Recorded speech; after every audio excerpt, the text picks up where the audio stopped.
आपसे ये गुजारिश और बताने आया हूं कि मजलिस इत्तेहादुल मुस्लिमीन भागीदारी परिवर्तन मोर्चा का हिस्सा है और हमने के लिए और 2.5 साल के लिए एक दलित समाज से एक मुख्यमंत्री बनाया जाएगा। वहीं पर हमने तय किया कि 3 डिप्टी चीफ मिनिस्टर बनाए जाएंगे। एक अल्पसंख्यक समाज से मुसलमान, एक निषाद समाज से और एक अति पिछड़ा समाज से एक शख्स को बनाया जाएगा। ये सामाजिक न्याय की लड़ाई हम लोग जनाब बाबू सिंह कुशवाहा साहब के साथ लड़ रहे हैं। मेरी आपसे गुजारिश है कि 27 तारीख के दिन आप अरुण कुमार उर्फ विकास श्रीवास्तवा को वोट देकर सामाजिक न्याय की लड़ाई में आप अपना हिस्सा अदा करिए।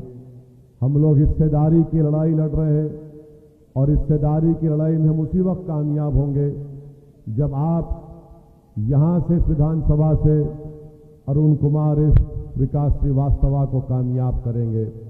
मेरे अजीज दोस्तों और बुजुर्गों, आपके विधानसभा में बहुत से मसाइल हैं, बहुत से तकालीफ है। विकास के नाम पर यहां पर कुछ नहीं किया गया और आप जानते हैं कि छुट्टा जानवरों का बहुत बुरा हाल है। इस विधानसभा में खेतों में किसान रात रात भर जागता है और कहीं सांड ना घुस जाए, कभी आवारा पशु ना घुस जाए। हम आपसे वादा कर रहे हैं कि इंशाअल्लाह ताला हम ना सिर्फ आवारा पशुओं को भी कंट्रोल करें बाढ़ की वजह से, क्योंकि ये यहाँ पर घाघरा नदी है और बाढ़ आती है और कई गांवों में आपको पानी जमा हो जाता है, ज़मीन कट जाती है। एक मर्तबा आपसे गुजारिश है कि आप विकास श्रीवास्तवा को वोट दीजिए। हम इसका ज़रूर हल निकालेंगे इंशाअल्लाह ताला। तीसरा मसला है कि मदरसे के माहाना रकम नहीं दी जा रही है। इस मसले को मैंने पार्लियामेंट में उठाया था कि मदरसा मॉडर्नाइजेशन की जो स्कीम है गवर्नमेंट ऑफ इंडिया की, मरकजी हुकूमत की, केंद्र सरकार की, ना योगी सरकार ने अपना 40% हिस्सा 4.5 साल में दिया, ना केंद्र की मोदी की सरकार ने 4.5 साल में अपना 60% हिस्सा दिया। आप एक मर्तबा यहाँ से हमारे प्रत्याशी को कामयाब करिए। जो मदरसों में जो लोग मैथ, साइंस और हिंदी पढ़ा रहे हैं, जो उनकी तनख्वाह नहीं दी गई है, इंशाअल्लाह उत्तर प्रदेश की विधानसभा में विकास श्रीवास्तवा साहब पुल को तो घोषणा 12 साल पहले हो गई, मगर माशाअल्लाह से अभी तक कुछ काम नहीं हुआ है।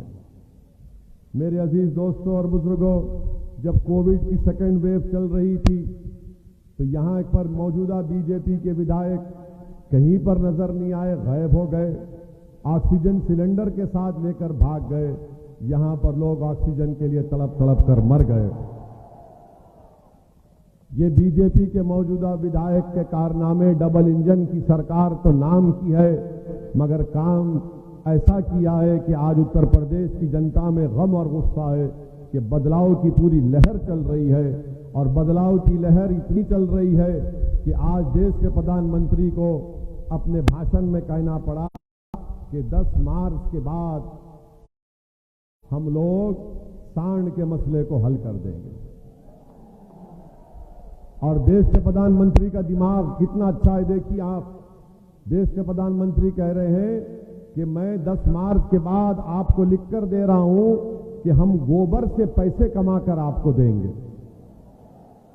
उत्तर प्रदेश के युवाओं को प्रधानमंत्री साइंटिस्ट बनाना नहीं चाहते, डॉक्टर बनाना नहीं चाहते, इंजीनियर बनाना नहीं चाहते, टीचर बनाना नहीं चाहते, लेक्चरर बनाना नहीं चाहते, पुलिस में भर्ती कराना नहीं चाहते, मगर देश के प्रधानमंत्री कह रहे हैं कि भाइयों बहनों 2022 है, 21वीं सदी है, ये सब छोड़ो, गोबर से पैसे निकालो।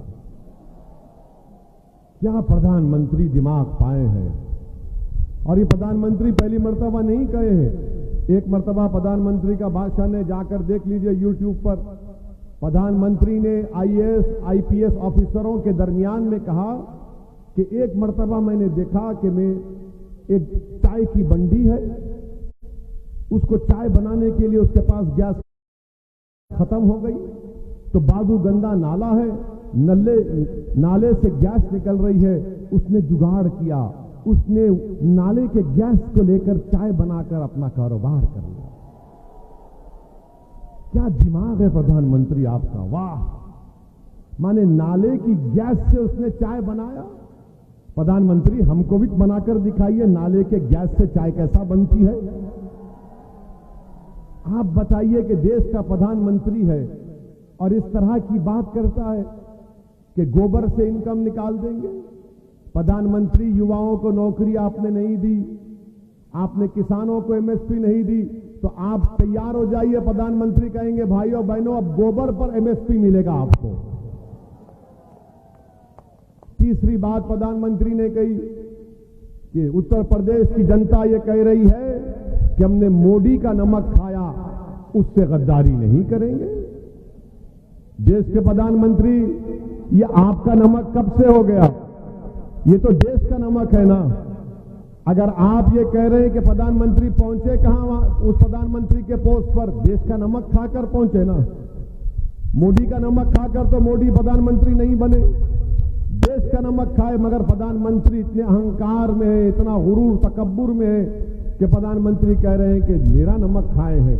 प्रधानमंत्री हम आपका नमक ना कभी खाए हैं ना इंशाअल्लाह खाएंगे। हम देश का खाते थे और खाते रहेंगे। हम देश से वफादारी करेंगे। अगर मैं बीजेपी के खिलाफ जाऊंगा तो मैं देश के खातिर बीजेपी के खिलाफ जाऊंगा। अगर मैं मोदी और योगी के खिलाफ जाऊंगा तो देश की खातिर जाऊंगा।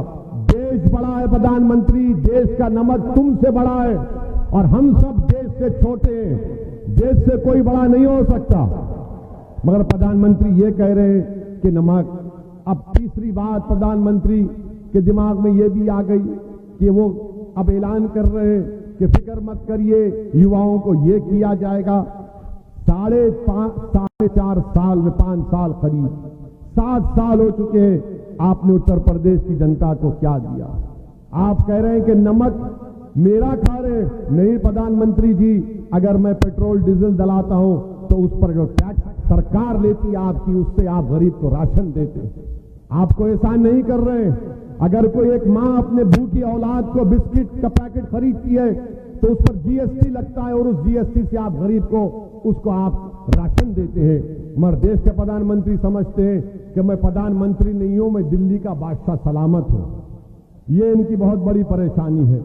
मेरे अजीज दोस्तों और बुजुर्गों, एक और अहम बात आपको बताना चाहते थे कि यहां पर समाजवादी के जो प्रत्याशी हैं बहुत अनाप शनाप हमारे बारे में बक रहे हैं। हम उनसे कहना चाह रहे हैं, भाई साहब हमारे मुंह मत लगो आप, हम किसी को नहीं बख्शे। आप हमारी जबान का मुकाबला नहीं कर पाएंगे, याद रखो। अब आप ज़ईफ हो चुके हैं, घर में बैठो, दुआ दो, मेरी सरपरस्ती करो। ये दौर नौजवानों का है, ये जज्बाती नौजवानों का दौर है। और आप कह रहे हैं कि ओवैसी आएगा तो बीजेपी जीत जाएगी। 2017 में तुम क्यों हार गए थे कुर्सी विधानसभा से? क्या मैं वहां जाकर बोला था कुछ? वहां हार गए तो यहां भागकर आए और यहां पर आकर ओवैसी के बारे में कह रहे हैं। सुनो सपा के प्रत्याशी, मेरी बात को सुनो। मैंने भारत की संसद में अंबेडकर के बनाए हुए संविधान पर हाथ रखकर अल्लाह के नाम पर कसम खाई है कि मैं संविधान को बरकरार रखूंगा।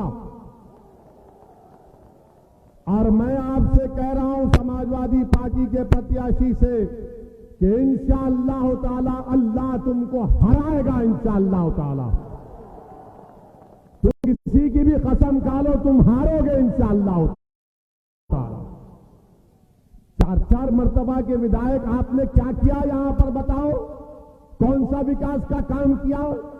कौम के नाम पर सिर्फ वोट बटोरते रहे, अपनी तिजोरियों को भरते रहे, अपनी मकबूलियत में अपनी अना की तस्कीन की। मगर तुमने इस विधानसभा के लिए क्या किया? तुमने कुछ नहीं किया।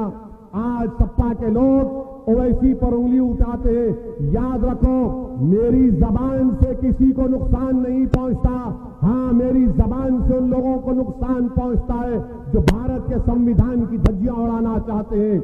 मेरी जबान से उनको नुकसान पहुंचता है जो भारत के प्लुरलिज्म को सेकुलरिज्म के खिलाफ हैं।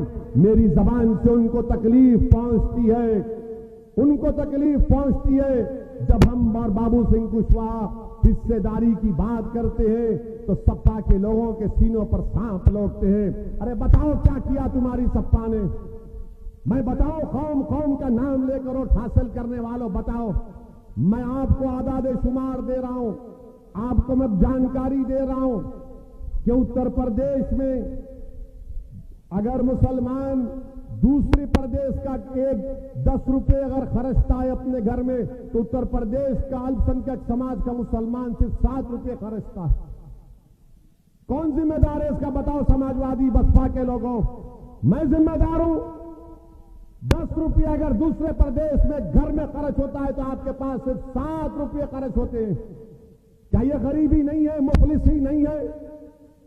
इसके ऊपर कोई जवाब नहीं देते। 10 में से 7 मुसलमान लिखना पढ़ना नहीं जानते, हिसाब किताब करना नहीं जानते। तुमने क्यों नहीं सिखाया उनको? बताओ सपा बसपा बीजेपी वालों, कौम कौम के नाम पर तुमने वोट किया। और ये जो कुछ कह रहा हूं, अगर तुमको इस पर शक है तो आ जाओ, वक्त बता दो, जगह बता दो, तुम 5 मिनट सामने नहीं बैठ पाओगे।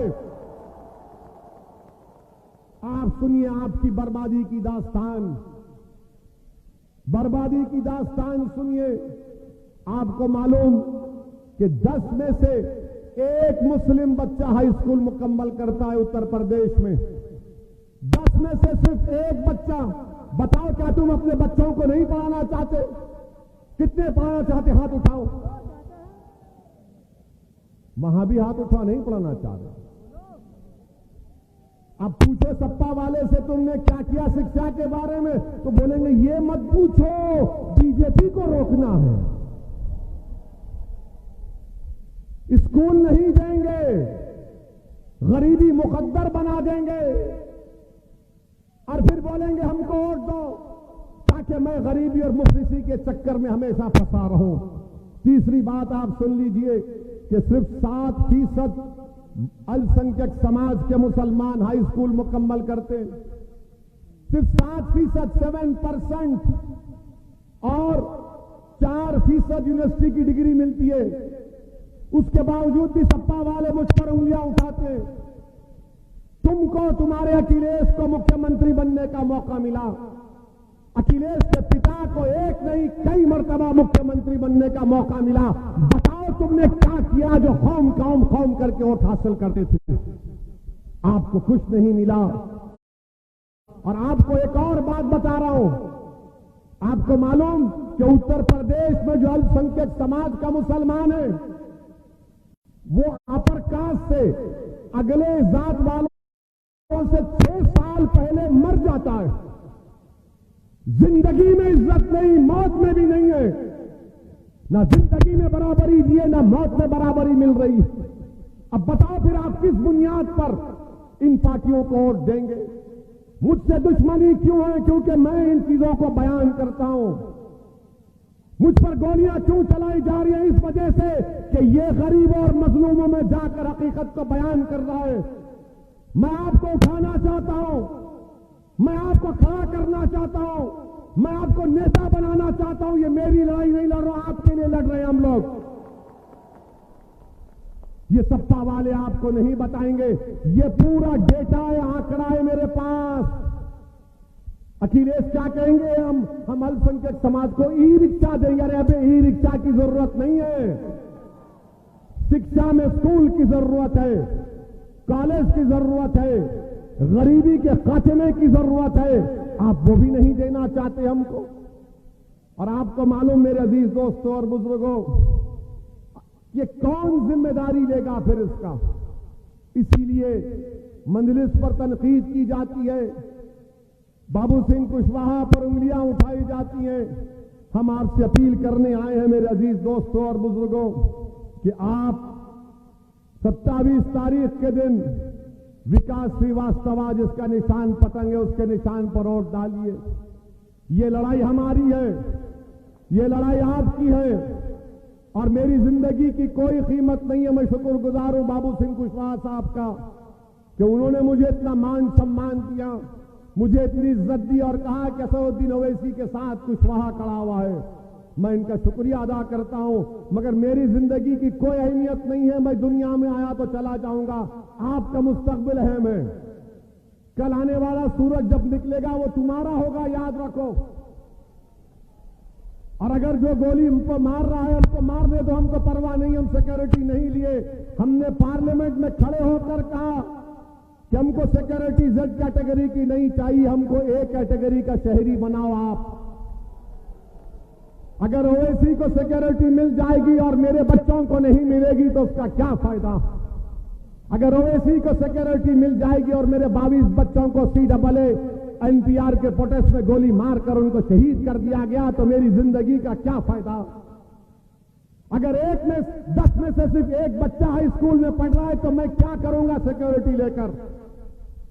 अगर 19% में सिर्फ 4% बच्चे ग्रेजुएट हो रहे हैं तो मैं सिक्योरिटी लेकर क्या करूंगा।